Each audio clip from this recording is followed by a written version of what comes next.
L'évolution du tour de taille est associée depuis plusieurs années par le milieu scientifique à un risque de maladies cardiovasculaires et de diabète. Selon une recherche menée par l'Institut national de santé publique du Québec, 2 fois plus d'adultes qu'il y a 20 ans, soit 2,3 millions de Québécois, sont atteints d'obésité abdominale. Pour la première fois, le tour de taille des Québécois a doublé en 20 ans. C'est 40 de la population adulte québécoise. Ça, on remarque aussi, c'est qu'il y a environ un adulte sur 5 qui est considéré comme ayant un poids santé, qui a quand même un tour de taille qui est élevé et qui le place à un risque élevé de développer plusieurs maladies chroniques. Par ailleurs, une femme sur 2 contre un homme sur 3 qui souffrent d'obésité abdominale sont à risque de développer des problèmes de santé. Ce qui me préoccupe le plus, c'est la progression du tour de taille chez les jeunes adultes québécois.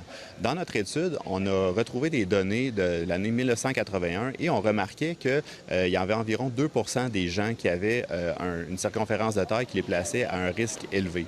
Maintenant, c'est un jeune sur 5. J'avais doublé moi aussi, mais là, j'ai comme revenu plus à la normale. Là, mais je vois la différence aussi, juste pour la marche. Fait d'exercice. Moi, je pense que depuis que je fais de l'exercice, c'est beaucoup moins pire. C'est pour ça. Moi, ça a changé beaucoup ma vie. Il y a tellement de malbouffe, tellement de monde qui mange de la malbouffe que c'est un peu normal ce qui arrive.